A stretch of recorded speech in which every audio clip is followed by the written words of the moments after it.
hangin sa silid ng lupon ng Vergara Holdings ay mas mabigat pa sa ginto na bumabalot sa bawat detalye ng pader. Nasa gitna si Celine Vergara, nakatayo ng tuwid sa kanyang posto, mananay blue na suit. Ang kanyang boses ay matatag at may awtoridad habang pinangungunahan ang pinakamahalagang pulong ng taon. Ang kanyang mga mata, karaniwang matatalas at puno ng determinasyon, ay bahagyang kumikisla sa ilalim ng ilaw ng chandelier, nagtatago ng isang labanan na tanging siya lamang ang nakakalamdam. Kaya nga, sa pagsusuri ng lahat ng datos at proyekto, malinaw na ang kapuluan, Island Resort ang magiging hiyas ng ating portfolio sa susunod na dekada. Pahayag niya, ang kanyang mga salita ay tumatak sa bawat miyembro ng lupon. Ngunit sa bawat salitang lumalabas sa kanyang bibig, isang alon ng pagkahilo ang sumasagasa sa kanyang ulo, sinasabayan ng isang kakaibang pagduduwal. Lihim siyang napakapit sa gilid ng mesa, ang kanyang mga daliri ay namumuti sa pagpigil. Ang ating investment sa Eco Tourist ay hindi lamang magbibigay ng malaking kita, kundi magpapatibay din sa ating pangako sa responsibilidad panipunan at pangkapaligiran. Pinilit niyang ngumiti, isang manipes na linya ng profesionalismo, habang ang kanyang tiyan ay tila kumukulo. Hindi ito ang unang pagkakataon sa mga nakaraang linggo. Nagsimula ito bilang isang bahagyang pagkairita, pagod marahil mula sa mahahabang oras ng trabaho. Ngunit ngayon, sa gitna ng pulong na ito na nagpapatibay sa kanyang posisyon bilang pinuno ng ehekutibo, ang mga senyales ay naging mas matindi, mas mahirap baliwalain. Ang bawat miyembro ng lupon, karamihan ay matatandang lalaki na nagtatago ng paghanga at pagdududa, ay nakatitig sa kanya. Hindi siya pwedeng magpakita ng kahinaan. Hindi siya pwedeng magkamali. Matapos ang 2 oras ng matinding talakayan, pinirmahan ang mga papeles at naaprubahan ang proyekto. Napakalaking tagumpay. Kinamayan siya ng mga miyembro ng lupon. Ang kanilang mga ngiti ay puno ng pagbati, ngunit ang mga ngiting ito ay tila hindi makarating sa kanyang puso. Pakiramdam niya ay isa siyang makina na matagumpay na nakapagpatakbo ng kanyang programa.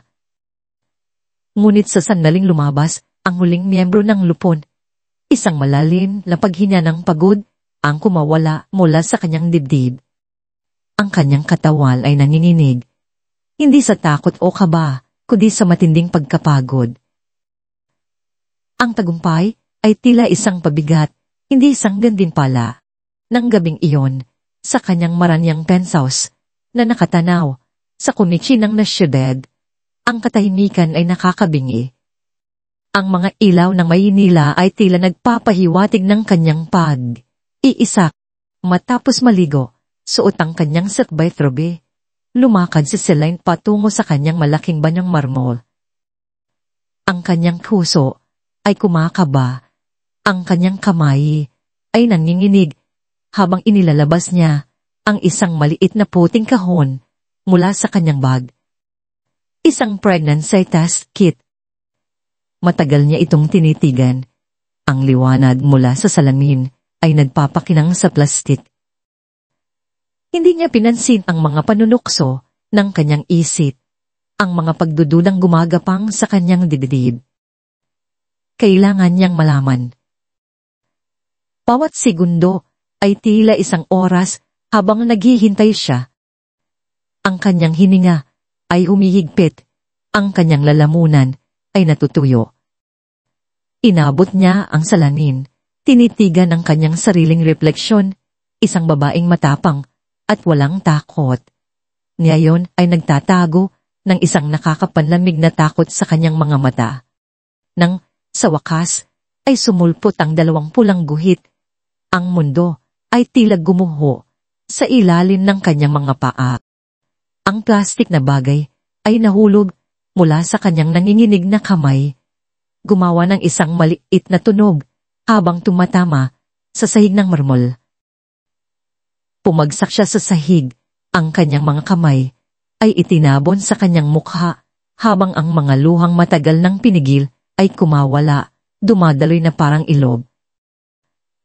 Ang mga guhit na iyon ay hindi lamang nagpapatunay ng isang buhay na lumalaki sa kanyang sinapupunan, kundi sumisira din sa pader ng kanyang kontrol at hinaharap na pinaghirapan niya. 3 buwan bago. Celine, alam mong mas malaki ang inaasahan ko sa iyo. Ang maliit na pagkakamali sa budget projection para sa phase 1 ng Project Iris ay hindi katanggap. Tanggap. Boses ni Don Ernesto Vergara, matinis at puno ng pagkabigo, ang tumatagos sa katahimikan ng malaking dininghal ng kanilang mansyon. Humalingaw ito. Sinasakta ng tinga ni Celine na nakaupo ng tuwid sa kanyang upuan. Pinipilit tanggapin ang bawat salita ng kanyang ama. Ikaw ang susunod na mamamahala sa Vergara Holdings. Kailangan mong dalhin ang pangalan na ito ng may karangalan, nang walang dungis. Ang pangalan ng Vergara ay isang responsibilidad. Isang pasan na dapat mong dalhin ng walang reklamo. Ang pakiramdam ng pagiging kinukulong, ng pagiging sinasakal, ay hindi na bago kay Celine. Mula pagkabata, ang kanyang buhay ay nakasento sa pagiging perpekto para sa kanyang ama, isang anino ng inaasahan na hindi niya kayang takasan. Sa bawat pagpupuri, may katumbas na mabala. Sa bawat tagumpay, may banta ng kabiguan. Ang gabi na iyon, matapos ang isang linggo ng walang tigil na trabaho, ang pagkabigo ng kanyang ama ay ang huling patak sa basong puno na ng kanyang pagod at pagkadisme. Ramdam niya ang pagkakaiba niya sa kanyang kapatid na si Isabel. Si Isabel ay mas maluwag sa kanyang ama, ngunit siya ay laging sumasailalim sa matinding scrutiny. Kinabukasan, isang high-profile charity event ang ginanap sa isang sikat na hotel. Nasa gitna ng mga pili na bisita si Celine, nakasuot ng isang eleganteng gown na dinisenyo upang magpakinang. Ngumiti siya, kumaway, nakipagpalitan ng mga formal na salita sa mga influential na tao. Ngunit sa loob, ramdam niya ang pag-iisa. Ang bawat ngiti ay isang maskara, ang bawat salita ay isang script. Nakita niya ang kanyang ama na nakangiti sa mga kasosyo, si Isabel na nakikipaghalakhakan sa kanyang mga kaibigan. Ngunit siya, si Celine, ang CEO, ang pinuno, ay nararamdaman ng pagiging iisa sa gitna ng karamihan. Ang pagkislap ng mga diamond, ang malakas na musika, ang tawa ng mga tao, lahat ay nakadagdag lamang sa kanyang pakiramdam ng pagkabulag at pagkawalay. Hindi niya nakinaya. Kailangan niyang lumabas. Kailangan niyang huminga. Lihim siyang lumabas mula sa ballroom. Nagmanaw ng walang direksyon hanggang sa makarating siya sa isang maliit, tahimik na bar sa isang liblib na bahagi ng syudad. Walang mga ilaw na nakakasilaw, walang malakas na musika, angin ang malumanay na tunog ng isang gitara na nagpapahiwatig ng blues. Umupo siya sa isang sulok, order ng isang baso ng whiskey, at hinayaang lamunin ng diliw ang kanyang pagod. Mukhang may malalim kang iniisip, isang boses ang biglang nagsalita sa kanyang tabi. Nagulat si Celine, hindi niya namalayan ang presensya ng iba. Lumingon siya at nakita niya si Rafael Racamon de Mayor. Isang lalaking may simpleng tindig, ngunit may mga mata na tila nakakakita sa pinakamalalim na bahagi ng kanyang kaluluwa. Ang kanyang ngiti ay hindi formal, hindi kalkulado, kundi tapat at mainit. Kahit ako mismo ay hindi ko na alam kung ano, sagot niya. Isang kakaibang ginhawa ang naramdaman sa pagiging tapat sa isang estranghero. Hindi niya sinabi ang kanyang pangalan. Hindi rin siya nagtanong. Walang label, walang inaasahan. Nagsimula silang magkwentuhan. Si Raka ay isang arkitekto, mahilig sa paggawa ng mga istruktura na may kaluluwa. na nagbibigay ng buhay sa mga espasyo. Usapan nila ang sining, ang buhay, ang mga pangarap na tila malayo. Hindi niya alam kung sino si Celine, at si Celine ay nakahanap ng isang pambihirang kalayaan sa pagiging isang wala sa paningin niya. Sa unahang pagkakataon sa napakatagal na panahon, naramdaman ni Celine na nakahina siya. Naramdaman niya na mayroong isang taong nakakakita sa kanya, hindi bilang ang CEO, ang Vergara Holdings, kundi bilang isang babae na pagod at may pasan. Isang gabi ang lumipas, puno ng mga kwento, mga tawa, at isang pagkaunawa ang hindi niya naranasan kailanman. Naramdaman ni Celine ang isang kakaibang init, isang ginhawa sa piling ni Raka. Sa mga bisig ni Raka, sa maitling oras na iyon, nalimutan niya ang bigat ng pangalang Vergara, ang pressure ng kanyang ama, ang kanyang sariling iisa. Sa umaga, bago pa magising si Raka, umalis si Celine. Hindi niya gustong sirain ang pambihirang sandali na yon sa katotohanan ng kanyang buhay. Iniwan niya ang silid, tanging isang malabong alaala, ngunit mainit at may tamis ang iniwan. Balik sa kasalukuyan. Ngayon, ang alaalang iyon, na dati ay isang maliit na kislap ng liwanag sa madilim na sulok ng kanyang isip, ay naging isang napakabigat na katotohanan. Isang buhay ang lumalaki sa kanyang sinapupunan, isang patunay ng isang sandaling pagtakas, isang bunga ng pagdaramdam.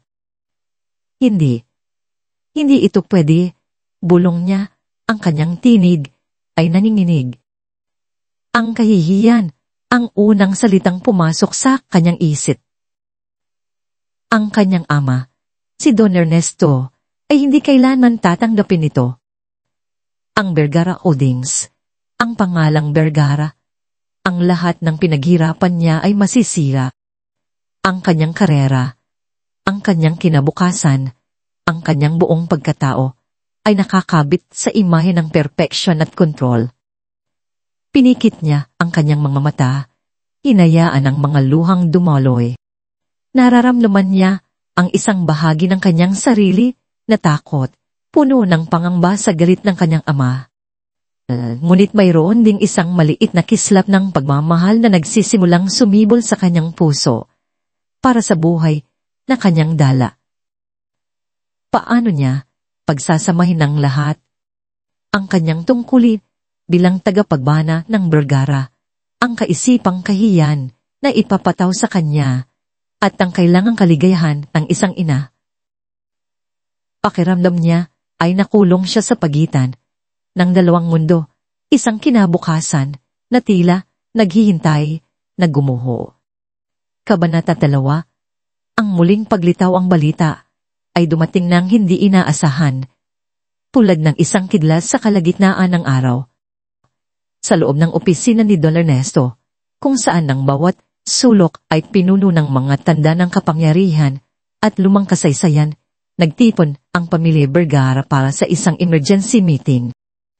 Si Celine ay naroon, ang kanyang isip ay ligaw pa rin sa mga pirasong-piraso ng kanyang buhay na biglang nagbago. Ang 2 pulang guhit na yon, sa pregnancy test kit ay nagtatatak sa kanyang utak, isang permanenteng paalala ng kanyang kahinaan, ng kanyang pagkakamali. Pinilit niyang isuot ang maskara ng kanyang pagiging CEO, ang kanyang kalmadong panlabas ay nagkukubli sa isang bagyo ng takot at pagkalito. Ay mahalaga akong i-anunsyo, simula ni Don Ernesto, ang kanyang boses ay may awtoridad na hindi kailanman nawawala.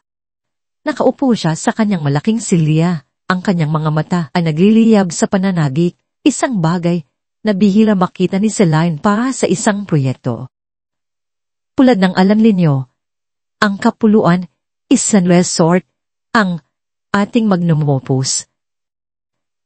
Hindi lamang ito isang proyekto, ito ang ating legacy sa susunod na henerasyon. At para sa isang proyekto na may ganito kalaking ambisyon, Kailangan natin ng isang arkitekto na may parehong misyon at kakayahan. Tumingin si Don Ernesto kay Celine at pagkatapos ay bumaling kay Isabel na nakaupo sa tabi ni Celine. Ang kanyang mga mata ay puno ng pagtataka. Marami tayong opsyon, ngunit isa lamang ang nagtataglay ng talino, integridad, at higit sa lahat, ang dugo na aking hinahanap. Kumunot ang noo ni Celine.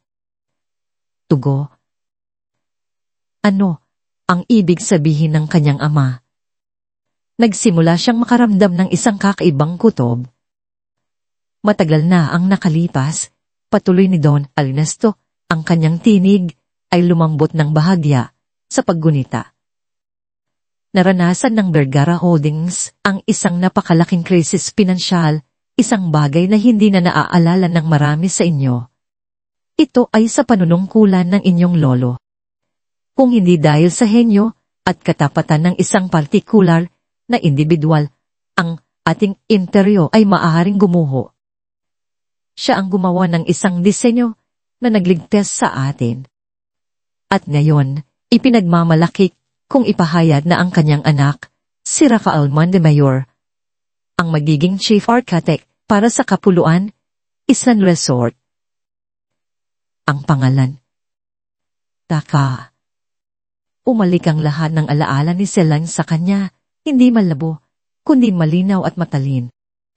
Ang bar, ang ngiti, ang init ng mga bisig nito. Ang kanyang puso ay kumalabog ng malakas sa kanyang dibdib, parang isang ibong nakulong na gustong kumawala. Ito ay hindi lamang tungkol sa talento, sabi ni Don Ernesto. Ang kanyang tingin ay nakatuon sa pintuan ng opila. Ito ay pagbabayad ng isang lumang pabor, isang pagkilala sa isang pamilya na naging tapat sa atin sa pinakamadilim na oras. Naniniwala ako na ang dugo ay hindi kailanman nagpapalit. Ang kanyang ama ay may integridad at alam kong mayroon din siya. At sa sandaling iyon, bumukas ang pinto. Pumasok si Rafael Raca Montemayor. Naglakad siya papasok. Suot ang isang business casual na kasuotan. Ang kanyang ngiti ay mas profesional kaysa sa ngiti na ipinakita niya sa Celine sa gabing iyon sa bar. Ngulit sa sandaling tumama ang kanyang mga mata kay Celine, nawala ang ngiti na iyon. Isang mabilis na pagbabago sa kanyang ekspresyon sorpresa, pagkalito, at isang bakas ng pagkilala ang sumilay sa kanyang mukha, bago niya ito mabilis na ikinubli. Sa mga mata ni Celine, ang pagtatago na iyon ay isang kumpirmasyon. Ang kanyang mundo ay umikot, hindi na sa pagkahilo ng pagbubuntis, kundi sa isang matinding kirot ng pagtataksil. Siya. Si Rafa. Chief Architect, ang Vergara Holdings. Ang pabor na binanggit ni Don Ernesto. Ang kanyang isip ay mabilis na nagdugtong ng mga piraso. Nagpakita si Rafa bilang isang ordinaryong tao, sinamantala ang kanyang kahinaan, nalaman ang tungkol sa kanyang pagkatao, at ngayon, narito siya, na tila may utang na loob, mula sa kanyang ama. Isang matinding pagkainis ang bumalot kay Celine. Siya ay hindi lamang isang simpleng lalaki sa bar. Siya ay isang Montemayor. At ang gabing iyon, ang sandaling pagtakas na iyon na minahal niya ng lihin, ay biglang naging isang kalkuladong galaw, isang transaction. O, mas masahol pa, isa itong balak na inayos ng kanyang ama na hindi niya alam. Ang kanyang puso ay napuno ng lamig. Ang sakit ng pagdududa ay mas matindi pa kaysa sa sakit ng kanyang pag-iisa. Rafael, halika rito. Awag ni Don Ernesto, masigla. Ito ang aking mga anak. Si Celine, ang CEO, at si Isabel, ang marketing director. Naglakad si Raca patungo sa kanila. Ang kanyang tingin ay bumaling kay Celine na naatitig sa kanya ng malang emosyon. Ang kanyang mukha ay isang perpektong maskara ng kawalang interes. Ngunit sa loob, nagnangalit ang damdamin ni Celine. Ang sumunod na mga linggo ay nilaos sa tensyon na maaaring hiwain ang kutsilyo. Si Celine ay naging isang pader ng yelo. Sa mga pulong, sa mga city visit o sa mga talakayan sa opisina, panatilihin niya ang isang formal at profesional na distansya. Ang kanyang bawat salita ay kalkulado. Ang kanyang bawat desisyon ay sinadyang subukin ang pasensya at kakayahan ni Raka. Igor Montemayor, ang iyong disenyo para sa pangunahing gusali ay may magandang aesthetics, ngunit tila nakalimutan mo ang practicality ng pagpapanatili. Sabi niya ng isang beses, ang kanyang boses ay malamig at matalim sa harap ng buong pangkat ng proyekto. Kailangan nating isipin ang pangmatagalang halaga, hindi lamang ang unang impresyon. Maaari mo bang irebisa ang bawat aspeto ng iyong budget at materials, sorting bago ng Biyernes? At kailangan ko ng detalyadong presentasyon kung paano mo ito babaguhin upang maging mas cost-effective nang hindi sinasakripisyo ang integridad ng disenyo.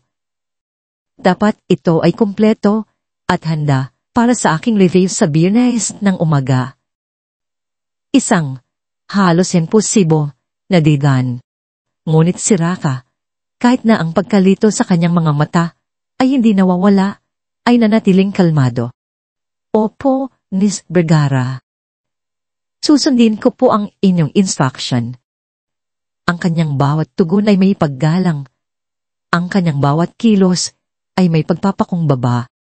Paulit-ulit na hinahanapan ni Celine ng butas ang kanyang mga disenyo, pinupuna ang kanyang mga plano. Sinisiguro na ang bawat detalye ay dadaan sa pinakamataas na antas ng pagsusuri. Gusto niyang makita si Raka na bumigay, na umalis. Gusto niyang patunayan sa kanyang sarili na tama ang kanyang hinala, na siya ay isang oportunista lamang. Ngunit si Raka, sa kabila ng lahat, ay nanatiling matatag. Sa halip na sumuko, lalo pa niyang pinatunayan ang kanyang kakayahan. Ang kanyang mga rebisyon ay palaging mas mahusay kaysa sa inaasahan. Ang kanyang mga solusyon ay laging matalino. At sa kabila ng lamig ni Celine, mayroon pa ring mga pagkakataon kung saan ipinapakita niya ang isang pino at maingat na pag-alala. Isang araw, matapos ang isang matinding pulong na nagdulot ng matinding pagkahilo kay Celine, iniwan niya ang kanyang opisina na may isang baso ng mainit na luya na tsa sa kanyang mesa. Walang nakita si Celine na naglagay nito doon. Ang kanyang isip ay nag-alinlangan pagmamalasakit ba ito o isa pang taktika upang bumaba ang kanyang depensa. Ang pagkalito na ito ay nagpapahirap sa kanyang puso, gumugulo sa kanyang isip. Habang naglaganap ang lahat ng ito, may isang parasang mata na tahimik na nagmamasid sa lahat ng nangyayari. Si Isabel Vergara, ang nakababatang kapatid ni Celine, ay matagal nang naghahangad ng posisyon at pagkilala sa Vergara Holdings. Ang anino ni Celine, ang kanyang pagiging paborito at perpektong anak, ay palaging isang pasanin para kay Isabel. Ngayon, nakita niya kung paano binigyan ng espesyal na atensyon ni Don Ernesto Siraca. Ang kanyang mga papuri sa arkitekto ay mas masigla kaysa sa karaniwan. At ang kakaibang tensyon sa pagitan ni Celine at Raka ay hindi rin nakaligtas sa kanyang matalas na paningin. Nakita niya ang pagbabago sa kanyang kapatid. Ang pagod sa mga mata ni Celine na hindi maitago ng makeup. Ang kanyang pag-iwas sa mga family dinner na may maraming pagkain na madalas niyang idahilan sa debt o stress sa trabaho. Ngunit kasama pa rin ang madalas na pagtakbo sa banyo. Isang beses, nakita niya si Celine na nagmamadahing pumasok sa banyo sa gitna ng isang pulong. Bumalik na maputla, ngunit pilit na bumingiti. Ang pagtataka ay unting naging hinala, at ang hinala ay naging ganoon. Ang matinding selos ni Isabel ay nagsimulang nagniningas, lalong lumakas sa bawat papuri na natatanggap ni Raka at sa bawat senyales ng kahinaan ni Selene. Ang ideya na maaaring mayroong isang bagay na itinatago si Selene, isang bagay na maaaring makasila sa kanyang reputasyon at sa wakas ay makapaglagay kay Isabel sa tukpok ay nagsimulang bumuo ng isang madilim na plano sa kanyang isip. Si Selene, sa kabilang banda, ay patuloy na nagpupumilit na itago ang kanyang lumalaking tiyan at ang mga sintomas ng pagbubuntis. Ang kanyang mga gamit ay naging mas maluwag, ang kanyang mga sked ay laging puno para maiwasan ang mga pamilya na sating. Ang pakiramdam ng pagduduwal ay kanyang pinitigil sa lahat ng pagkakataon. Ang pagkapagod ay pilit na nilalabanan ng kape at puro determinasyon. Ngunit ang bawat pagtatago ay nagdudulot lamang ng mas maraming taba at takot. Ramdam niya na ang kanyang sikreto ay isang malaking bukol na malapit ng sumabob, at kapag nangyari iyon, alam niya na ang epekto ay magiging mapanira para sa lahat. At tanging si Raka lamang, sa kanyang kakaibang paraan, ang tila na akaramdam ng bigat na kanyang dinadala. Ngunit sa kanyang mga mata, siya ay isang kaaway, isang bahagi ng problemang iyon, hindi ng solusyon. Kabanata 3. Ang lihim na humimang mundo ni Selene ay unti-unting lumiliit, nagiging isang kulungan na gawa sa ginto at mga hindi masabing takot. Ang kanyang penthouse, na dating simbolo ng kanyang tagumpay at kasarinlan, ay tila ngayon ay isang maranyang kulungan. Sa bawat pagdaan ng araw, lalong lumalaki ang kanyang sikreto, hindi lamang sa pisikal na anyo ng kanyang tiyan, kundi pati na rin sa bigat na dinadala ng kanyang kaluluwa. Wala siyang masabihan. Ang kanyang ina ay matagal nang wala at ang kanyang ama ay isang pader na hindi niya kayang buwagin. Wala siyang tunay na kaibigan sa kanyang mataas na posisyon. Ang lahat ay may sariling motibo, may sariling ejenda. Ang mga ngiti ay madalas na hindi tapat. Ang mga papuri ay puno ng pagkukunwari. Paano niya sasabihin ang bagay na ito, ang bagay na sumisira sa bawat aspeto ng kanyang pagkatao bilang isang bergahara sa sinuman? Ang ideya pa lamang ay nagdudulot ng matinding pagkahilo. Ang pagod ay naging kanyang matalik na kaibigan. Ang mahabang oras sa opisina, ang walang tigil na paggawa ng desisyon, at ang pilit na pagkubli sa mga sintomas ng kanyang pagbubuntis ay sumisipsip sa kanyang bawat huling hibla ng lakas. Kailangan niyang magpanggap na malakas, na kontrolado ang lahat, habang sa loob ay nagkakagulo ang kanyang mundo. Ang bawat pulong ay isang labanan, ang bawat hapunan ay isang pagsubok. Nasanay na siyang itago ang kanyang emosyon, ngunit ang sikreto na ito ay mas malaki, mas personal, at mas mahirap itago. Sa mga sandali ng pag-iisa, kapag nakasara na ang pintuan ng kanyang opisina, o kapag nasa kanyang silid, tulugan na siya, malayo, sa mapanuring mata ng lahat, hahawakan niya ang kanyang tiyan. Ang kanyang mga daliri ay dahang hahaplos, sa kanyang lumalaking puso, isang kakaibang halo ng takot at pagmamahal ang kanyang mararamdaman. Ito ay isang buhay. Ang kanyang anak. Sa kabila ng lahat ng sakit at pangamba, may isang maliit na giliwanag na kislap ng pag-asa na sumisibol sa kanyang puso. Ito ay isang pagmamahal na hindi niya naranasan kailanman.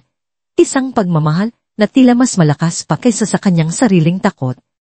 Ngunit paano niya mapoprotektahan ang munting buhay na ito mula sa galit ng kanyang ama, mula sa mapanuring mata ang lipunan, mula sa kanyang sariling posisyon?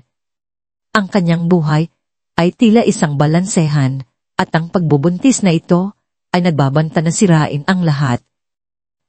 Si Raka, sa kabilang banda, ay nanatiling tahimik at matatag sa kanyang presensya.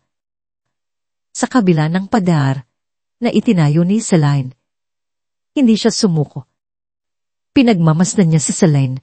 Nakikita ang mga maliliit na pagbabago sa kanyang katawan ng mas maluwag na kasuotan, ang pagkapagod sa kanyang mga mata, ang hindi maipaliwanag na pagduduwal na pilit niyang ikinukubli.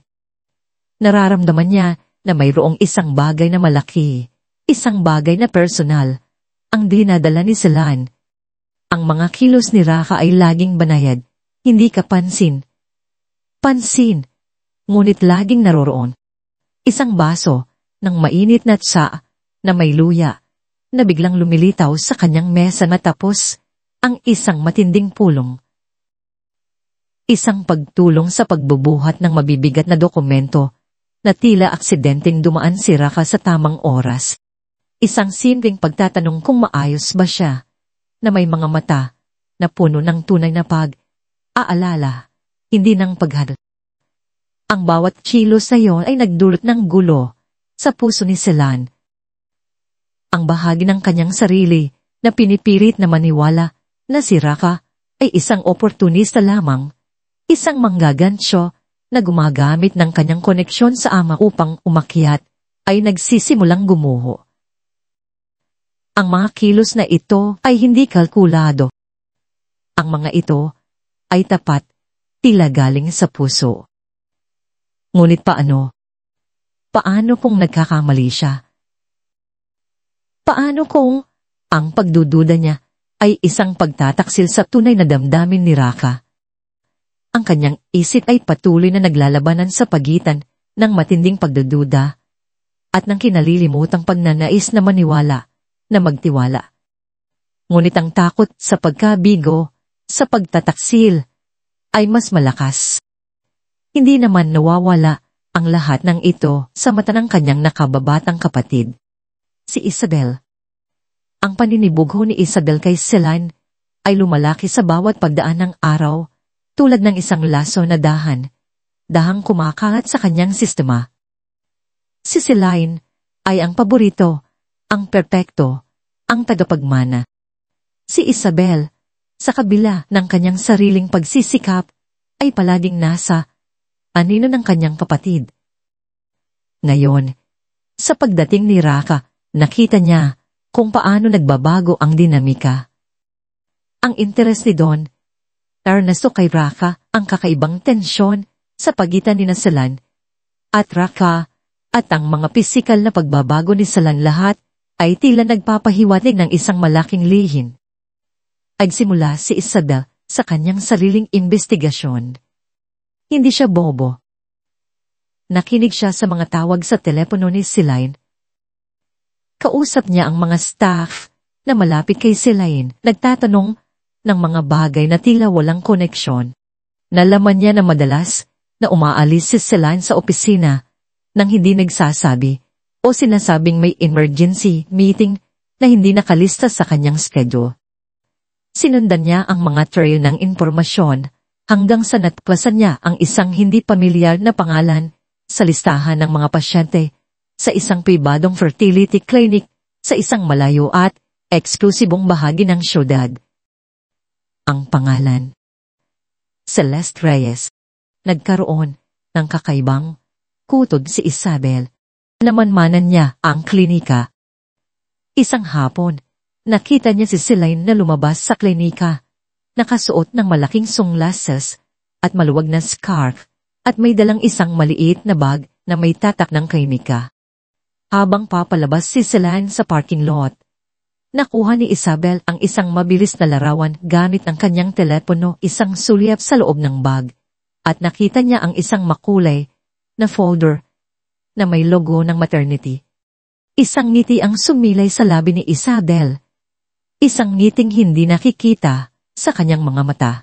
Mayroon siyang isang bagay na hahawakan. Ngunit hindi pa sapat. Kailangan niya ng mas matinding ebidensya. Isang bagay na uugnay sa lahat. Isang linggo pagkatapos nito, habang iintay si Isabel sa labas ng opisina ni Don Ernesto, naglalayong magsumite ng isang ulat sa marketing. Hindi niya sinasaladya o sinasadya na marinig ang uusap sa loob. Ang pintuan ay bahagyang nakabukas at narinig niya ang boses ng kanyang ama na may kausap sa telepono. "Oh, kaibigan ko, napakalaking utang na loob natin sa pamilya Montemayor," sabi ni Don Ernesto. Ang kanyang boses ay malumanay. Ang ama ni Rafael, ang kanyang disenyo, ang nagigtas sa ating kumpanya noon.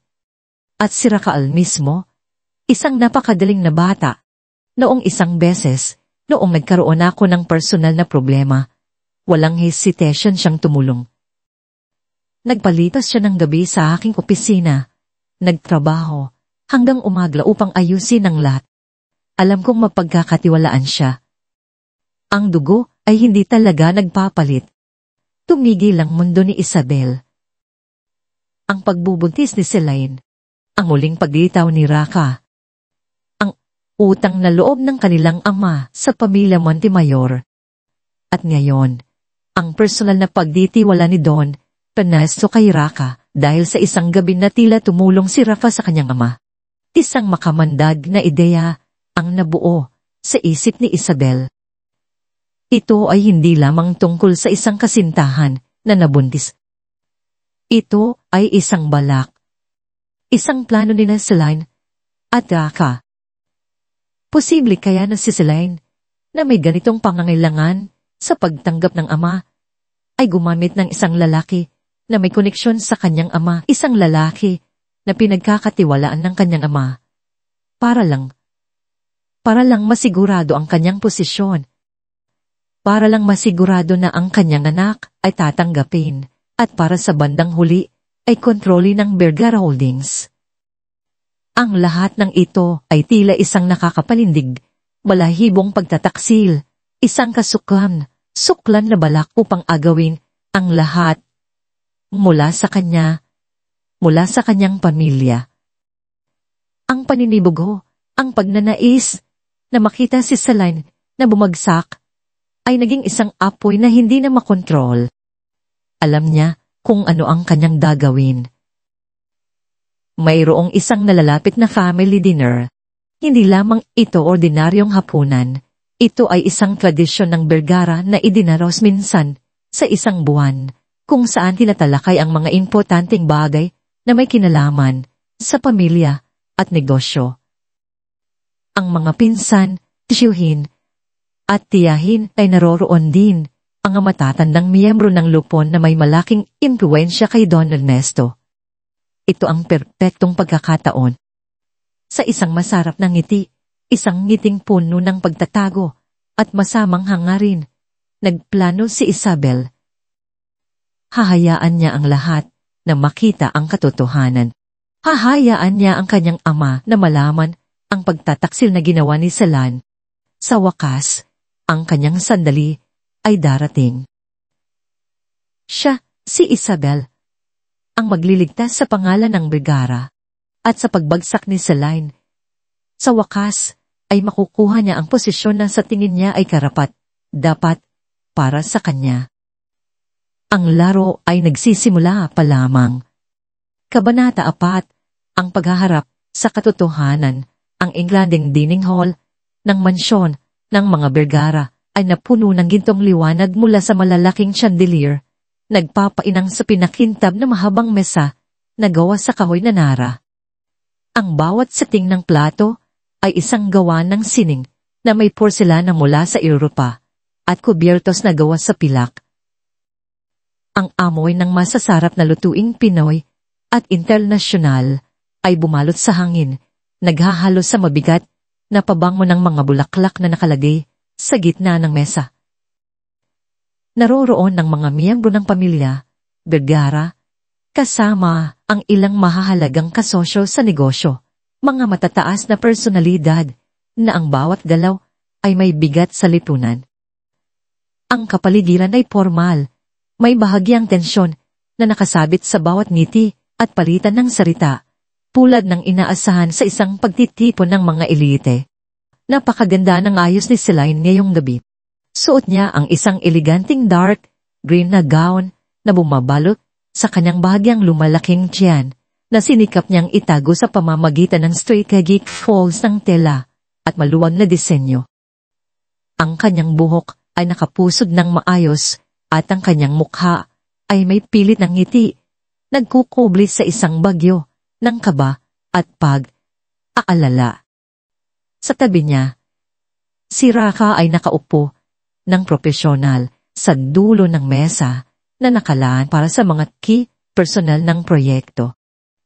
Mukha siyang kalmado, ngunit ang kanyang mga mata ay minsan ay sumusulyap kay Celine, isang pag-aalala na hindi naiintindihan ni Celine. Sa kabila ng mga linggo ng lamig ni Celine, mayroong bahagi sa kanya na tila humahanap ng ginhawa sa presensya ni Raka kahit paano. Si Don Ernesto, sa dulo ng mahabang mesa, ay tumayo. Ang kanyang boses, na puno ng awtoridad at pagmamalaki, ay umalingaw-ngaw sa buong silid. Mga kaibigan, pamilya, isang napakagandang gabi sa inyong lahat. Ngayong gabi ay hindi lamang isang pagtitipon, kundi isang pagdiriwang ng ating mga tagumpay at ng kinabukasan ng Vergara Holdings. Uminto siya sandali. Ang kanyang tingin ay bumaling kay Celine at pagkatapos ay kay Raka. Ang Kapuluan Island Resort ay hindi lamang isang proyekto. Ito ang ating pananaw, ang ating pamana.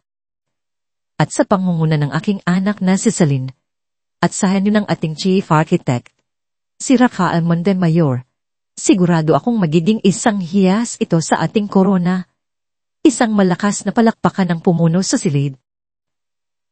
Ngumiti si Celine, isang matamis ngunit pilit ng ngiti. Ang kanyang puso ay kumakaba ng napakabilis. May isang kakaibang utob. Ang lahat ay tila masyadong perpekto, masyadong tahimik. Ngunit bago pa matapos ang palakpakan, isang figura ang biglang tumayo mula sa gitna ng mesa. Si Isabel. Ang lahat ng mata ay napunta sa kanya. Nakasuot siya ng isang marangyang pulang gown, ngunit ang kanyang mukha ay puno ng matinding biro at pagkukunwari. Patawad, Don Ernesto, sabi ni Isabel. Ang kanyang boses ay nanginginig, ngunit may sapat na lakas upang marinig ng lahat. Ngunit bago natin ipagdiwang ang ating kinabukasan, mayroon akong nararamdaman na dapat muna nating harapin ng kasalukuyan. At para diyan, kailangan ko ng isang pagtatapat mula kay Celine. Nagsimulang magbulungan ang mga bisita. Kumunot ang noo ni Don Ernesto. Ang kanyang mukha ay nagpapakita ng pagkabigla at pagkadismaya sa ginagawa ng kanyang anak. Isabel, ano ang ibig sabihin nito? 7 ay hindi ang oras para sa ganitong urin. Ama, ito ang pinaka-angkop na oras, putol ni Isabel. Ang kanyang tinig ay tumaas. Para sa karangalan ng pangalan ng Vergara, kailangan nating malaman ang katotohanan. Ang kanyang mga mata, na puno ng isang masamang kislap, ay nakatuon kay Celine. Si Celine, sa kabilang dako, ay namutla. Ramdam niya na parang tumigil ang paghinga niya. Alam niya. Alam na ni Isabel. Celine, sabi ni Isabel, ang kanyang boses ay may bahid ng panunumbat. Hindi mo ba ibabahagi ang balita mo sa ating pamilya at sa ating mga mahal na kasosyo? Mabagal na inabot ni Isabel ang kanyang clutch bag. Sa loob, kinuha niya ang isang nakatiklap na papel at itinayo ito. Ito ay isang larawan, isang old-fashioned photo. Ang isang maliit ng hugis sa gitna ay hindi maitatanggi. Ang lahat ng mata ay dumako sa larawan, pagkatapos ay kay Celine, at pagkatapos ay sa bahagyang lumalaking tiyan niya na pilit niyang itinago. Isang gasp ng pagkabigla ang maririnig sa buong silid. Kung gusto mong makinig sa mga kwentong nilikha ni Inday Andrea, mag-comment lang po. At para sa mga nagdududa pa, patuloy ni Isabel, ang kanyang boses ay nagtagumpay. Sims Celeste Reyes, na regular na bumibisita sa isang fertility clinic sa labas ng Maynila, ay walang iba kundi si Celine Vergara at ang ama. Ang chief architect natin, si Rafael Montemayor. Ang lalaking si Don Ernesto mismo ang nagdala sa ating kumpanya upang bayaran ang isang lumang utang na loob. Isang utang na loob na, tila, ay ginagamit ngayon upang ipwesto ang kanyang sarili at ang kanyang anak sa loob ng Vergara Holdings. Ang lahat ay isang balak. Ama, isang suklan na balak upang sirain ng ating pamilya, upang dungisan ng ating pangalan, upang agawin ang lahat ng ating pinaghirapan. Ang katahimikan sa silid ay nakakabini. Mas mabigat pa kaysa sa anumang ingay. Ang tanging maririnig ay ang tibok ng puso ni Celine na tila gustong kumawala sa kanyang dibdib. Namumuta siya, ang kanyang mga kamay ay nanginginig. Ang mga luhang matagal nang pinigilan ay nagsimulang dumaloy. Sunod, walang tigil. Hindi niya kayang magsalita, hindi niya kayang ipagtanggol ang sarili. Ang mga salita ni Isabel ay parang matatalas na kutsilyo. Bawat isa ay tumatama sa kanyang puso. Sinisira ang bawat pader na kanyang itinayo. Si Don Ernesto, na kanina ay namutla sa pagkabigla, ay biglang nagbago. Ang kanyang mukha ay namula sa matinding galit. Ang kanyang mga mata ay parang apoy na handang sumiklab. Celine, sigaw niya. Ang kanyang boses ay umalingaw sa buong silid, puno ng pagkabigo at galit na hindi pa niya kailanman narinig mula sa kanya. Anong kababuyan ito? Paano mo nagawang dungisan ang pangalan ng Vergara? Pinahiya mo ako. Pinahiya mo ang buong pamilya. Umikot ang kanyang tingin, puno ng poot, kay Raka. At ikaw, Montemayor, akala ko ay may integridad ka. Akala ko ay may utang na loob ka sa akin. Niloko mo ako. Niloko mo ang aking pamilya. Sinamantala mo ang aking tiwala. Mabilis na gumawa ng desisyon si Don Ernesto. Ang kanyang boses ay matigas at walang pag-aalinlangan. Mula ngayon, hindi na ikaw ang CEO ng Vergara Holdings, Celine. At ikaw, Rafael Montemayor, anggal ka na sa iyong posisyon. Hindi ko kayo kailanman gugustuhin makita pa sa loob ng aking kumpanya o sa loob ng aking pamilya. Hindi ko kayo kilala. Ang kanyang huling salita ay halos bulong, ngunit puno ng matinding sakit at pagtataksil. Tinatalikuran ko kayong dalawa. Ang mga bisita ay nagbulungan, ang iba ay nagtatago ng kanilang mga mukha sa pagkabigla at pagkasuklam. Si Celine, na nakaupo pa rin sa kanyang upuan, ay nanginginig. Ang kanyang mundo ay gumuho sa isang iglap. Sa gitna ng kaguluhan, isang figura ang tumayo. Si Raka. Ang kanyang mukha ay kalmado, ngunit ang kanyang mga mata ay puno ng pagdetermination. Naglakad siya patungo kay Don Ernesto. Hindi siya natatakot sa galit ng matandang lalaki. Don Ernesto, sabi ni Raka, ang kanyang boses ay matatag at malinaw. Sa kabila ng lahat, hindi ko niloko kayo. May nahal ko si Celine at mahal ko ang aming anak. Hindi ako gumamit ng anumang balak para sa posisyon. Ang aking pagmamahal kay Celine ay totoo at ang aking respeto sa inyo at sa inyong pamilya ay hindi kailanman nawala. Ngumisi si Don Ernesto, puno ng pagkasuklang. Pagmamahal. Respeto.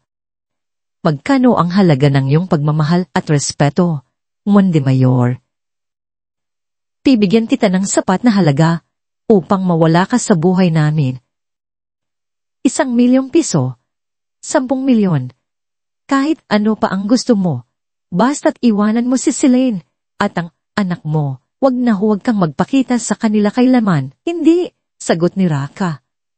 Ang kanyang tingin ay matatag. Hindi ko po gagawin yan.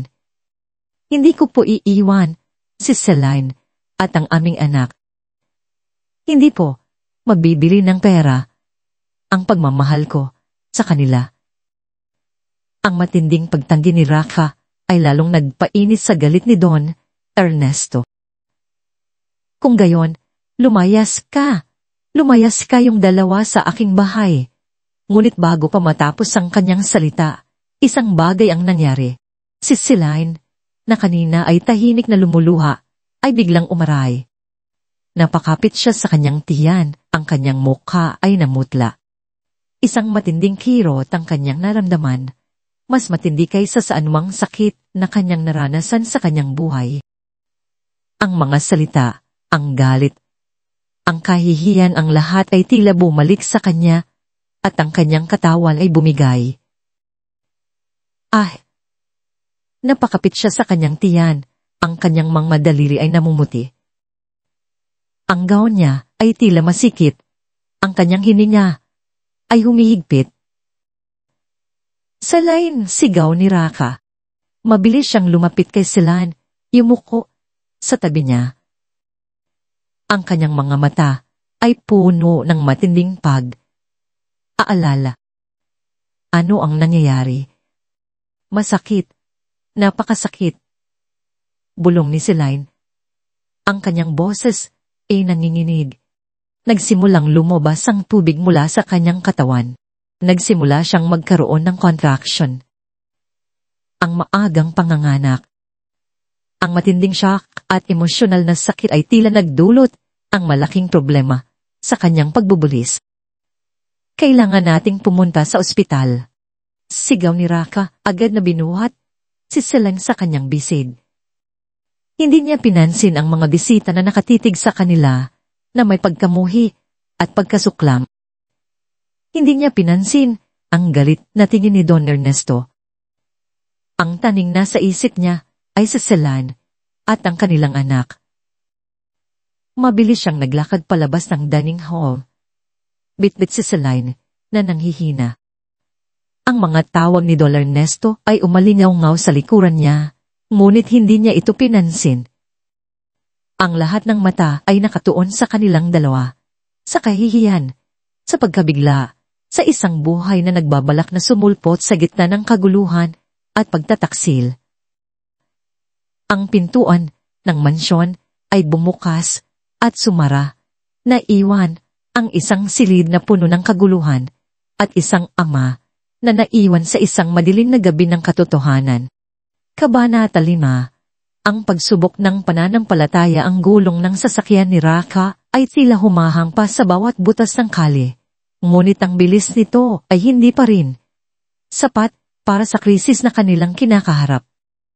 Ang mga ilaw ng Maynila ay nagiging mga blur na lamang sa gilid ng kanyang paningin habang pinipilit niyang tahakin ang daan patungo sa pinakamalapit na ospital. Si Celine, na nakahiga sa backseat, ang kanyang mukha ay basa ng luha at pawis, ay nakapikit. Ang kanyang mga kamay ay mahigpit na nakakapit sa kanyang tiyan. Ang bawat pagdaan ng segundo ay tila isang walang katapusang paghihirap. Patawarin mo ako, bulong ni Celine. Ang kanyang boses ay nanginginig sa bawat paghilab. Ang kanyang mga mata ay nanlabo sa sakit. Inawa kitang masama. Kinulo ko ang buhay mo, sinira ko ang lahat.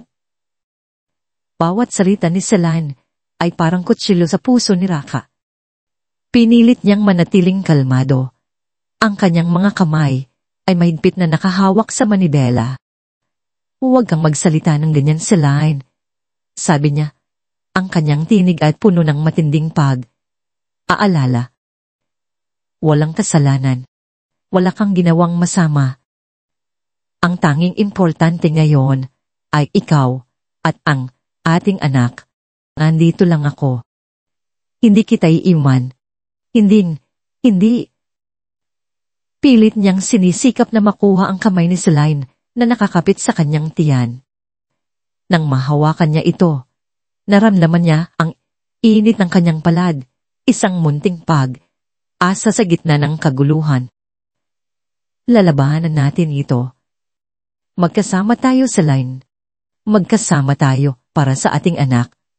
Ang mga salita niya ay nagmula sa pinakamalalim na bahagi ng kanyang puso, isang pangako na mas matibay pa kaysa sa anumang bato. Sa sandaling iyon, ang kanyang pagmamahal kay Celine ay lumalim. Nagpapatunay na ito ay hindi lamang isang bugso ng damdamin, kundi isang matatag na pundasyon na handang harapin ang anumang pagsubok. Nang makarating sila sa ospital, isang team ng mga doktor at nurse ang sumalubong sa kanila. Ang lahat ay naging magulo, mabilis at nakakapangamba. Pinuhat si Celine sa stretcher at mabilis siyang isinugod sa emergency room. Si Raka ay naiwan sa labas. Ang kanyang mga damit ay may bahid ng dugo. Ang kanyang puso ay kumakaba ng napakabilis. Pakiramdam niya ay isa siyang estanghero na naiwan sa isang malaking labanan. Lumuhod siya sa sahig. Ang kanyang mga kamay ay magkasalikop, nanginginig. Sa unang pagkakataon, sa napakatagal na panahon, naramdaman niya ang kanyang sarili na walang kapangyarihan. Panginoon, iligtas niyo po sila. Iligtas niyo po sila, pulong niya. Matapos ang walang katapusang mga oras, isang doktor ang lumabas mula sa operating room. Ang kanyang mukha ay pagod, ngunit may bahid ng pag-asa. Sir Montemayor, mabilis na tumayo si Raka. Ang kanyang puso ay umaasa at kinakabahan. Pok, paano po si Celine? Ang anak ko? Maayos na po since Vergara. Stabilized na ang kanyang kondisyon. Ngunit, uminto ang doktor, ang inyong anak ay ipinanganak na premature sa 6 na buwan pa lamang ng pagbubuntis. Napakaliit niya. Lalaki po. Pinangalanan namin siyang Angelo, pansamantala. Kailangan niyang lumaban, Sir Montemayor. Nasa incubator siya, at binibigyan namin siya ng lahat ng suporta. Critical ang kanyang kondisyon, ngunit may pag-asa. Parang gumuho ang mundo ni Raka sa kanyang narinig. Premature. Angelo. Lumaban. Nanghihina ang kanyang mga tuhod, ngunit pinilit niyang manatiling matatag. Maaari ko po ba siyang makita? Dinala si Raka sa neonatal intensive care unit. Doon, sa loob ng isang maliit na laging, naroon ang isang napakaliit na nilalang. Ang kanyang balat ay manipis at mapula, ang kanyang mga hininga ay mahina. Sinusuportahan ng iba't ibang tubo at makina. Hindi niya napigilan ang kanyang luha. Ito ang kanyang anak, ang bunga ng pagmamahal niya kay Celine. Napakaliit. Napakahina. Ngunit may buhay. Maya, pinayagan si Celine na makita ang kanyang anak. Sa tulong ng nurse, dinala siya sa NICU. Ang pagod at sakit ay nakaukit sa kanyang mukha, ngunit ang kanyang mga mata ay nagliliyab sa pagmamahal nang makita niya si Angelo. Angelo, bulong niya, ang kanyang mga kamay ay nakadikit sa salamin ng incubator. Hindi niya kayang hawakan ang kanyang anak, at ang sakit na yon ay mas masakit pa kaysa sa pisikal na sakit. Niyakap ni Raka si Celine. Ang kanilang mga kamay ay magkasalikop. Tinitigan nila ang kanilang anak. Ang isang maliit na palag ay nakakapit sa isang tubo. Ang munting dibdib ay humihinga ng may kahirapan. Ang lahat ng galit, pagdududa at sakit na kanilang dinadala ay nawala. Ang tanging naroon ay ang dalawang pusong nagmamahal sa isang nilalang na nangangailangan ng kanilang lakas. Nanalangin sila, mahina ngunit may buong pananampalataya. sa harap ng laging na yon para sa buhay ng kanilang anak. Sa mansyon ng mga Vergara, ang kaguluhan ay nanatili hanggang madaling araw. Si Don Ernesto ay nakaupo sa kanyang opisina. Ang kanyang kamay ay nakahawak sa isang baso ng whiskey. Ngunit hindi niya ito iniinom. Ang kanyang puso ay puno ng matinding galit kay Celine, kay Rafa, kay Isabel. Ngunit sa ilalim ng galit na yon, may isang kumakain na butil ng takot. Ang kanyang anak, ang kanyang apo. Hindi niya inakala na mangyayari ito. Ang kanyang mga salita, ang kanyang matinding galit, ito ba ang nagtulak kay Celine sa ganito? Ang ideya ay pumapasok sa kanyang iisip, nagiging isang hindi mapigilang tunog. Hindi ito ang aking kasalanan. Bulong niya. Pilit na pinipigilan ng masamang kaisipan. Si Celine ang nagdala ng kahihiyan. Sila ka ang nanamantala. Ngunit ang imahe ni Celine na nanghihina, ang kanyang mukha na basa ng luha, ay hindi mawala sa kanyang isip. Nang gabing iyon, hindi siya nakatulog. Ang bawat segundo ay tila isang sumpa. Nagsimulang bumalik ang mga alaala sa kanyang isip. Ang kanyang asawa, si Elena, ang ina ni Celine at Isabel, na palaging nagpapaalala sa kanya tungkol sa tunay na kayamanan ng isang pamilya. Ernesto, sabi ni Elena sa kanya minsan, ang kanyang boses ay malumanay, ang pera at kapangyarihan ay lumilipas. Ngunit ang pagmamahal ng pamilya, ang pagpapatawad, ito ang mananatili. Huwag mong hayaang kainin ka ng iyong pagmamataas. Naalala niya sa Celine noong bata pa ito, isang masayahing bata na laging tumatakbo sa kanyang mga braso. Ang kanyang mga mata ay puno ng paghanga. Naalala niya kung paano siya nagsumikap upang pasayahin siya, upang ipagmalaki siya.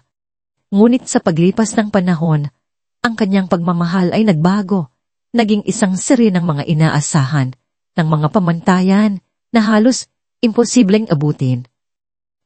Ang kanyang pagmamataas, ang kanyang pagnanais para sa perpekto, ang nagtayo ng isang pader sa pagitan nila.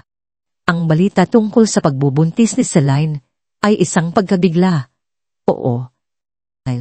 Ngunit ang balita tungkol sa kanyang apo, na nakikipaglaban sa kanyang buhay, ay nagdulot ng isang matinding kirot na hindi niya inaasahan.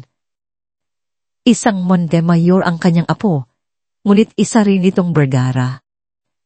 Ang kanyang dugo, ang kanyang pamana. Ang bata ay walang kasalanan. At ang pagmamataas na matagal nang bumabalot sa kanyang puso ay nagsimulang gumuho. Piraso por piraso. Samantala, si Isabel ay nasa kanyang silid, hindi rin makatulog. Ang mga salita niya, ang kanyang mga ginawa, ay umalinaw sa kanyang isip. Ang larawan ng Otason, ang akusasyon, ang galit ni Don Ernesto, at ang huling eksena si Celine na naghihirap sa mga bisig ni Rafa. Nagulantang siya. Oo, kinaiinggitan niya si Celine. Oo, gusto niya ang posisyon. Ngunit hindi niya kailanman inakala na magiging ganito ang kalalabasan. Hindi niya gustong sakta si Celine ng ganito. Ang ideya na ang kanyang pamangkin ay ipinanganak na premature, nakikipaglaban sa buhay dahil sa kanyang mga ginawa, ay nagdulot ng matinding pagkasuklan sa kanyang sarili.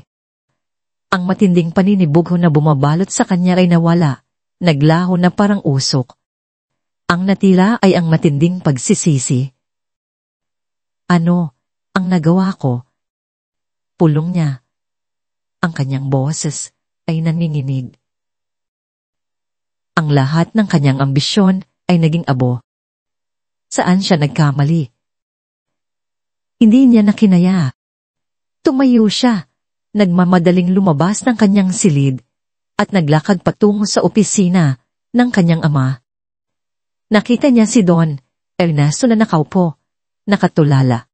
"Ama," sabi ni Isabel, ang kanyang tinig ay mahina.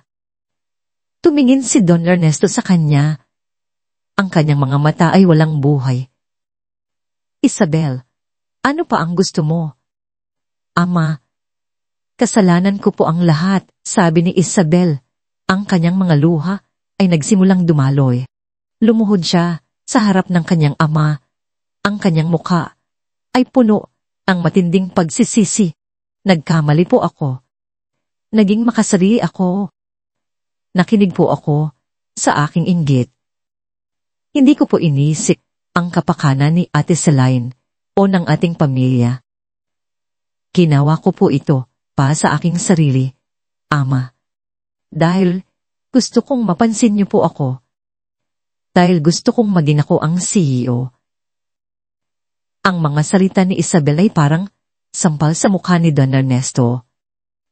Ang katotohanan ng kanyang sariling pagkabigo bilang isang ama ay biglang bumalik sa kanya. Ang kanyang sariling pagmamataas at pagpipilit para sa perpekto ang nagtulak sa kanyang mga anak na maging ganito. Nang makarinig siya ng balita mula sa kanyang personal assistant tungkol sa kritikal na kondisyon ng kanyang apo na inilabas na mula sa ospital, isang hindi maipaliwanag na puwersa ang nagtulak kay Don Ernesto. Tumayo siya. Ang kanyang tingin ay nakatuon kay Isabel. "Tumayo ka, anak," sabi niya. Ang kanyang boses ay wala ng galit, kundi pagod at kalungkutan. "Kailangan nating pumunta sa ospital." Sa NICU, si Celine at Raka ay nanatili sa tabi ng incubator ni Angelo. Walang tigil ang kanilang mga panalangin. Ang kanilang pag-asa ay nakatuon sa bawat maliit na pagbabago sa kalagayan ng kanilang anak. Ang oras ay tila huminto. Nang bumukas ang pintuan ng NICU, isang figura ang pumasok. Si Don Ernesto. Kasunod niya si Isabel. Nagulat si Celine at Raka. Hindi nila inaasahan ang pagdating ng mga ito. Ang mga mata ni Celine ay tumitig kay Don Ernesto, puno ng takot at pagtataka. Ngunit ang mukha ni Don Ernesto ay iba. Hindi na naroon ang galit. Ang kanyang mga mata ay puno ng pagod, sakit at isang kakaibang lambot. Dahan siyang lumapit sa inkubator. Nakita niya si Angelo, napakaliit, napakahina. Isang matinding kirot ang bumalot sa kanyang puso. Ito ang kanyang apo, ang kanyang dugo.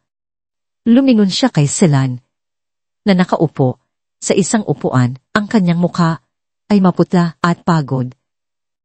Lumapit siya, dahan, at lumuhod sa harap ng kanyang anak. "Celine, anak ko," bulong ni Don Ernesto, ang kanyang tinig ay nanginginig. Lumabas ang mga luha sa kanyang mga mata, pangaluhang matagal ng pinigilan. Patawarin mo ako. Patawarin mo ako sa aking pagiging malupit. Patawarin mo ako sa aking pagmamataas. Sa lahat ng sakit na naidulot ko sa iyo. Niyakap niya si Celine. Ang kanyang mga braso ay mahigpit na nakayakap. Ito ang unang pagkakataon sa napakaraming taon na ipinakita niya ang kanyang tunay na damdamin, ang kanyang pagmamahal. Niyakap din siya ni Celine. Ang kanyang mga luha ay dumaloy sa balikat ng kanyang ama. Ang pader na matagal nang naghihiwalay sa kanila ay gumuho. Tinapik ni Don Ernesto ang likod ni Celine at pagkatapos ay tumayo. Ang kanyang tingin ay bumaling kay Raka. Tinitigan niya si Raka ng matagal. Ang kanyang mga mata ay nagpapakita ng iba't ibang emosyon. Walang galit, walang pagkasuklam, tanging pag-unawa. "Rafael," sabi ni Don Ernesto, Ang kanyang boses ay mas malumanay kaysa sa kailaman. Patawarin mo ako. Nagkamali ako sa iyo. Nagkamali ako sa iyong integridad. Salamat sa pagiging sa tabi ng aking anak. Tumango si Raka. Ang kanyang mga mata ay puno ng emosyon. Salamat po, Don Ernesto. Si Isabel, na nasa likuran, ay lumapit din. Tiningnan niya si Celine. Ang kanyang mga mata ay puno ng pagsisisi. At Celine, patawarin mo ako. Patawarin mo ako sa lahat. Niyakap ni Celine ang kanyang kapatid. Ang kanilang mga luha ay naghalo. Sa gitna ng sakit at pangamba para kay Angelo, may isang maliit na kislap ng pag-asa na sumisibol. Ang pamilya Vergara, na matagal nang binihag ng pagmamataas at inggit, ay nagsisimula ng gumaling. Sa loob ng nicho, sa harap ng kanilang munding mandirigma, ang unang hakbang tungo sa pagpapatawad at pagkakaisa ay naganap. Ang mga araw ay unding lumipas sa neonatal intensive care unit nicho. Bawat isa ay tila isang paligsahan sa pagitan ng pag-asa at pangamba. Si Angelo, ang munting mandirigma, ay nanatili sa loob ng kanyang incubator na napapalibutan ng mga makina na nagpapanatili sa kanya. Ngunit sa bawat pagdaan ng araw, mayroong maliliit na pagbabago. Ang kanyang mga hininga ay naging mas malakas, ang kanyang balat ay bahagyang nagkulay rosas, at minsan isang munting daliri ang tila humahawak sa mga tubong nakakabit sa kanya. Si Don Ernesto Vergara, na dati ay isang pader ng pagmamataas, ay naging isang madalas na bisita sa NICU. Ang kanyang mga hakbang, na dati ay matatag at may awtoridad, ay naging mas malumanay habang papalapit siya sa inkubator ng kanyang apo. Walang aalilangan. Inako niya ang lahat ng gastos medikal ni Angelo. Sinisiguro na ang pinakamahusay na paggamot at kagamitan ay ibibigay sa kanyang apo. Ang kanyang presensya, na dati ay nagdudulot ng takot at tensyon, ay nagdala ngayon ang isang kakaibang ginhawa. Umupo siya sa tabi ni Celine at Raka, tahimik na nakamasid sa bawat galaw ni Angelo, sa bawat asang sumisibol. Sa mga oras na yon, nakita ni Don Ernesto ang Celine na hindi niya kailanman nakita. Ang kanyang anak, na dati ay isang makina ng pagganap, ay naging isang ina na puno ng pagmamahal. Nakita niya ang bawat luha na dumaloy sa mata ni Celine habang pinapanood si Angelo. Nakita niya ang pagkapagod sa mukha ni Celine. Ngunit hindi ito nagpahina sa kanyang determinasyon.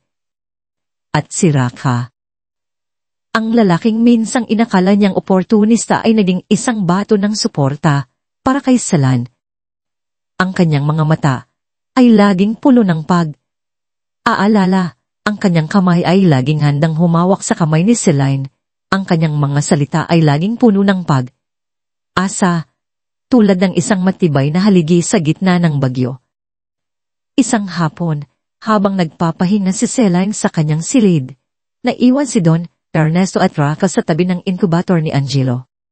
Isang kakaibang katahimikan ang bumalot sa kanila, hindi ang tahimik ng tensyon, kundi ang tahimik ng pag-iisip at pag-unawa. Pataal, simulan ni Don Ernesto, ang kanyang boses ay malumanay. Ikaw, mahal mo ba talaga ang aking anak? Higit pa sa buhay ko, Don Ernesto, sagot ni Raka. Ang kanyang tingin ay nakatuon kay Angelo. Ang kanyang mga mata ay kumikinang sa sinag ng pagmamahal. Mahal ko si Celine. At mahal ko si Angelo. Sila ang aking buhay. Ang aking tahanan. Tinitigan ni Don Ernesto si Raka. Sinusuloy ang bawat salita, bawat emosyon na nakikita niya sa mga mata ng binata. Ang amang mo. siya ay isang taong may prinsipyo. Atila, ikaw rin. Uminto siya. Tinitigan ang munting mukha ni Angelo. Isang bakas ng pagkalungkot at pagsisisi ang sumilay sa kanyang mukha. Nagkamali ako sa iyo, Rafael. Ang aking pagmamataas ang nagbulag sa akin. Patawarin mo ako. Naintindihan ko po, Don Ernesto, sabi ni Raka. May ngiti sa kanyang labi, isang ngiting puno ng pagpapatawad. Ang mahalaga po ngayon ay si Celine at si Angelo. At ang pagpapatawad. Ang pag-uusap na yon ay naging simula ng isang bagong pag-unawa, isang tulay na binuo sa pagitan ng dalawang henerasyon. Hindi nila pinag-usapan ng negosyo o ang nakaraan na puno ng sakit, kundi ang buhay, ang pamilya, at ang kinabukasan na mayroon sila. Nalaman ni Don Ernesto ang mga pangarap ni Raka para sa arkitektura, ang kanyang pagmamahal sa kalikasan, ang kanyang mga prinsipyo na nakabatay sa pagbibigay ng halaga sa lipunan. Unti, nakita niya hindi lamang ang anak ng kanyang tagapagligtas kundi isang lalaking may sariling halaga at integridad, isang lalaking karapat dapat sa kanyang anak. Sa loob ng ilang linggo, si Angelo ay nagsimulang magpakita ng mga malaking pagbabago. Ang kanyang mga hininga ay naging regular. Ang mga tubo ay unting tinatanggal na tila mga sumpa na nabuwag. Ang kanyang mga mata ay nagsimulang magbukas na nagpapakita ng isang maliit ngunit malinaw na kislap, isang sulyap sa kanyang munting kaluluwa. Ang unang beses na hinawakan ni Celine si Angelo, ang kanyang mga luha ay dumaloy na parang ilo ng kaligayahan. Ang munting katawan ni Angelo, na ngayon ay mas mataba na, ay nagbigay ng init sa kanyang mga bisig, isang init na nagpagaling sa lahat ng lamig sa kanyang puso. Ang pagmamahal na kanyang naramdaman ay bumaha sa kanyang puso, nagpapagaling sa lahat ng sakit at pangamba, nagbibigay ng bagong kahulugan sa kanyang buhay. Ang silid ni Celine sa ospital ay naging isang maliit na tahanan. Ang mga bulaklak na padala ni Don Ernesto, ang mga librong binabasa ni Raka sa tabi niya, ang mga larawan ni Angelo na nakakabit sa dingding, ang lahat ay nagpakita ng isang kakaibang init at pagkakaisa. Dito, sa loob ng apat na dingding na ito, sa gitna ng pagsubok, nabuo ang isang pamilya na pinagtibay ng pagmamahal at paghihirap. Si Isabel, na ngayon ay regular na bumibisita, ay hindi na ang dating Isabel. Ang kanyang mga mata ay puno ng tumay na pagsisisi, ang kanyang mga kilos ay puno ng pagpapakumbaba. Isang hapon, habang nagpapahinga si Celine, naupo si Isabel sa tabi niya. At Celine, simula ni Isabel, ang kanyang boses ay mahina, halos bulong. Gusto ko lang ulit sabihin, pasensya ka na. Ang lahat ng aking ginawa, ito ay dahil sa aking inggit. Gusto kong maging katulad mo. Gusto kong mapansin ni Ama. Hindi ko naisip na magiging ganito ang kalalabasan. Natutunan ko ang aking leksyon. Mahal na mahal kita, ate. At mahal na mahal ko si Angelo, ang aking munting pamangkin. Hinawakan ni Celine ang kamay ni Isabel. Isang ngiti ang sumilay sa kanyang labi. Isang ngiting puno ng pahag. Unawa. Isabel, matagal na kitang pinatawad. Ang mahalaga ay natutunan natin ang ating leksyon. Ang pagmamahal sa pamilya ay mas mahalaga kaysa sa lahat ng kapangyarihan at inggit. Hindi ka nag-iisa. Mula noon, nagsimulang lumalim ang pagkakaisa ng dalawang magkapatid. Hindi nila pinag-usapan ang nakaraan ng detalyado, kundi binuo nila ang kinabukasan sa pundasyon ng pagpapatawad at pag-unawa. Nagsimulang tulungan ni Isabel si Celine sa mga maliliit na bagay. Nagdadala ng pagkain, nagbabantay kay Angelo para makapagpahinga si Celine. Ang kanyang mga kilos ay tapat, at ang pader sa pagitan nila ay unti-unting nawala, nagiging isang tulay ng pagmamahal. Habang unti-unting bumubuti ang kalagayan ni Angelo, at nararamdaman ni Celine ang walang kondisyong pagmamahal mula kay Raka, mula sa kanyang ama at mula kay Isabel, isang malaking pagbabago ang naganap sa kanyang puso. Ang kanyang buhay ay laging nakasentro sa Vergara Holdings, sa kapangyarihan, sa reputasyon. Ngunit ngayon, nakita niya na ang tunay na kaligayahan ay hindi matatagpuan sa korporasyon o sa titulong CEO. Ito ay nasa kanyang anak, sa mga bisig ni Raka, sa munting tahanan na kanilang binuo, isang tahanan na binuo hindi ng ginto at marmol, kundi ng pagmamahal at pagkakaisa. Isang umaga, matapos makita ang isang doktor na nagkumpirma na malapit nang lumabas si Angelo sa ospital, kinausap ni Celine si Don Ernesto. Ama, simula niya, ang kanyang boses ay kalmadong punit may paninindigan, ang kanyang mga mata ay kumikinang sa bagong pag-asa. Nagpasya po ako. Nais ko pong mag-resign bilang CEO ng Vergara Holdings. Nagulat si Don Ernesto. Celine, anak, sigurado ka ba? Matagal mo nang pinaghirapan ng posisyong iyan. Ito ang iyong kapalaran. Opo, ama, sagot ni Celine. Isang ngiti ang sumilay sa kanyang labi, isang ngiting puno ng kapayapaan. Natutunan ko po na ang buhay ay mas malaki kaysa sa ating inaakala. Gusto kong magkaroon ng oras para kay Angelo, para kay Raka, at para sa aking sarili. Gusto kong hanapin ang aking sariling landas, ang aking sariling kaligayahan, hindi ang kaligayahan na idinidikta ng ating pangalan o ng mga inaasahan ng iba. Tinitigan ni Don Ernesto ang kanyang anak at nakita niya ang isang Celine na mas malaya, mas buo, kaysa sa Celine na kanyang kilala. Isang mapait, ngunit pagtanggap ng ngiti, ang sumilay sa kanyang labi. Kung iyan ang gusto mo, anak, kung iyan ang magpapasaya sa iyo, naging matagumpay ka sa pagiging CEO at magiging matagumpay ka rin sa pagiging ikaw. Ibinigay ni Celine ang kanyang posisyon kay Don Ernesto na pinangnasiwaan ang mga operasyon sa tulong ng mga pinagkakatiwalaang manager. At sa isang hindi inaasahang galaw, hiniling niya kay Isabel na maging bahagi ng bagong struktura na may mas malaking responsibilidad sa strategic development, isang posisyon na nagpapahintulot sa kanya na magpakita ng kanyang tunay na kakayahan nang hindi nakikipagkompetensya kay Celine, kundi sa pakikipagtulungan. Para naman kay Raka, hindi rin nawala ang kanyang talento. Sa kabila ng pagiging abala sa ospital, ang kanyang reputasyon bilang isang mahusay na arkitekto ay lumaganap.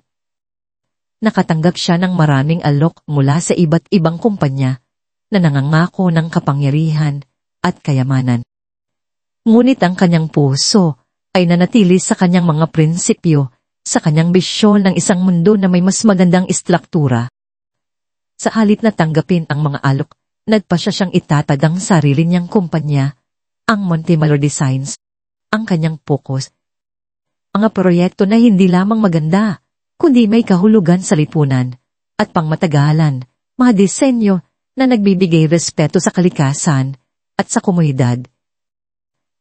Ito ang kanyang paraan upang maging bahagi ng pagbabago, upang magbigay ng halaga sa mundo sa kanyang sariling paraan na may integridad at puso.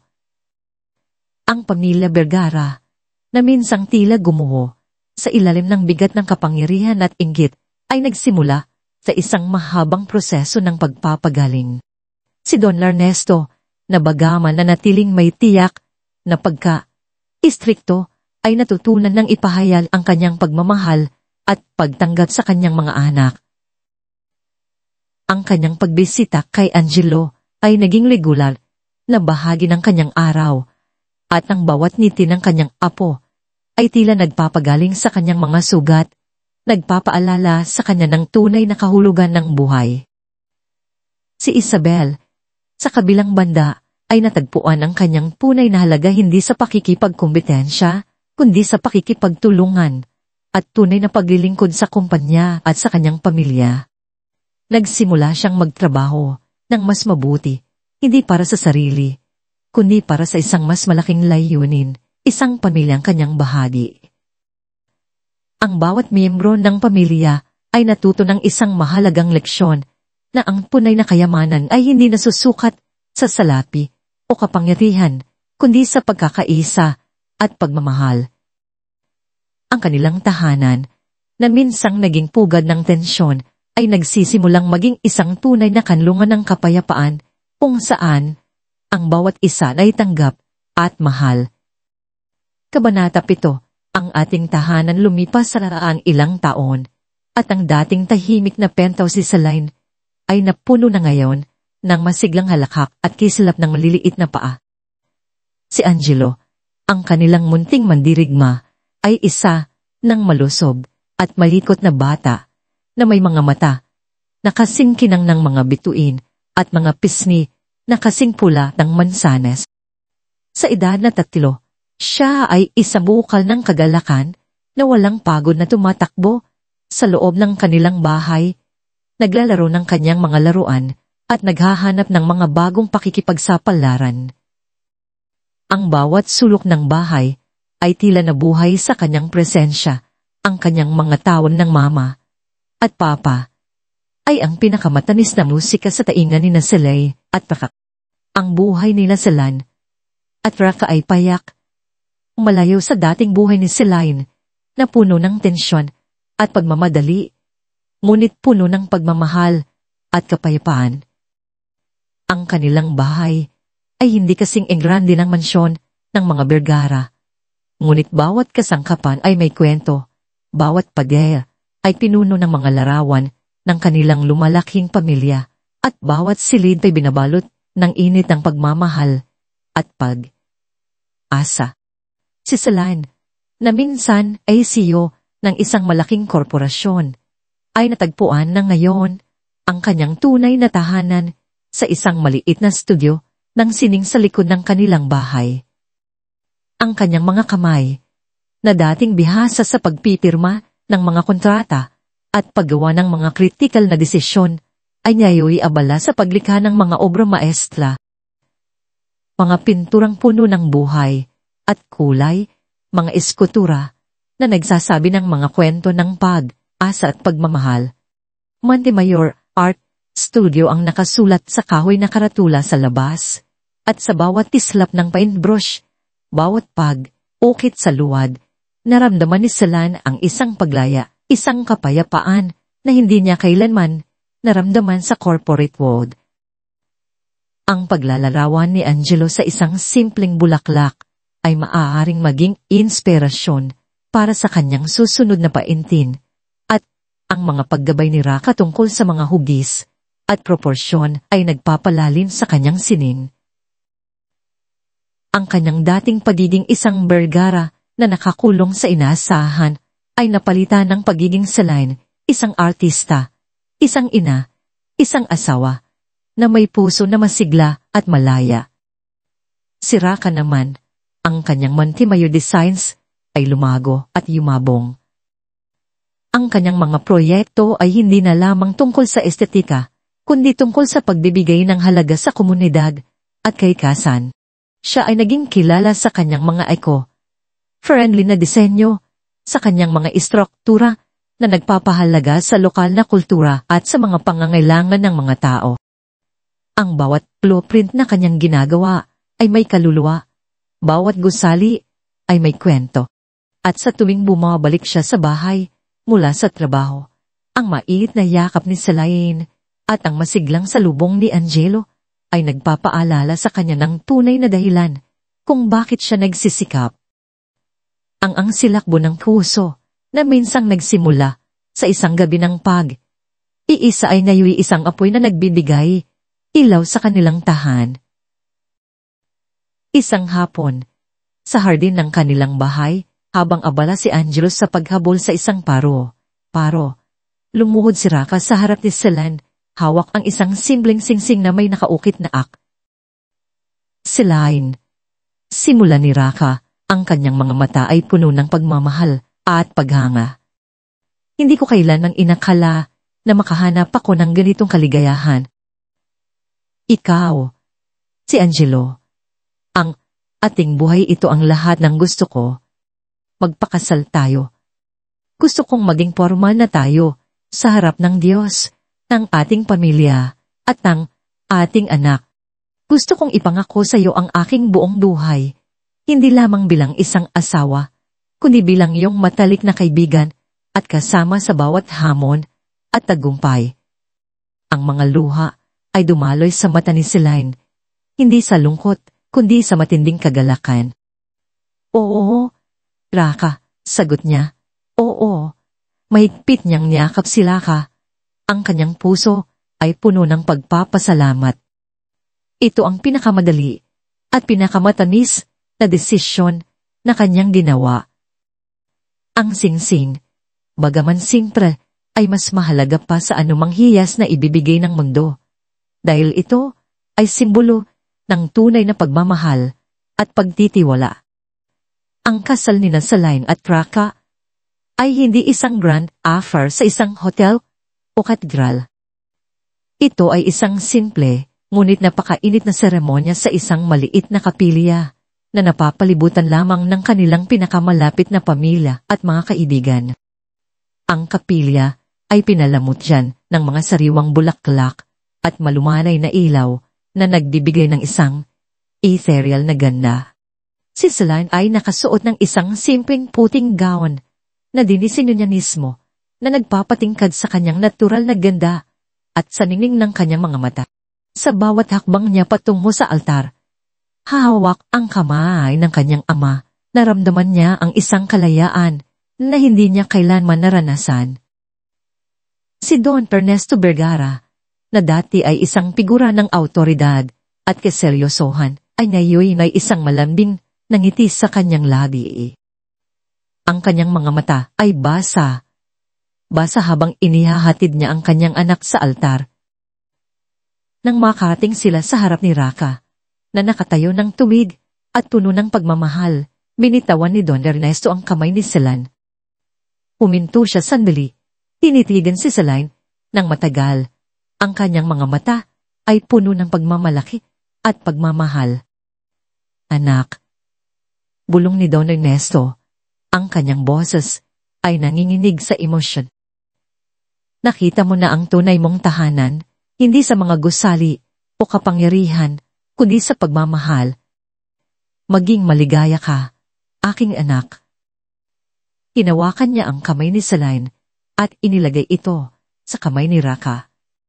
Isang ngiti ang sumilay sa labi ni Raka, puno ng pagpapasalamat. Ang saksing iyon, mula sa ama ni Celine, ay isang kumpirmasyon ng pagpapatawad at pagtanggap.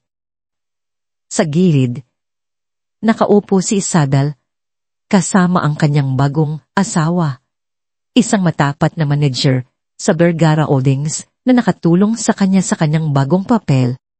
Nakangiti siya habang pinapanood ang kanyang ate. Ang kanyang puso ay puno ng tunay na kagalakan para kay Celine. Sa wakas, ang inggit ay napalitan ang pagmamahal at ang pagnanais sa kapangyarihan ay napalitan ng pagpapahalaga sa pamilya. Si Angelo, na nakaupo sa harap kasama ang kanyang lola, ay masiglang kumaway sa kanyang mama at papa. Ang kanyang inosenteng kagalakan ay nagdagdag ng isang kakaibang charm sa seremonya.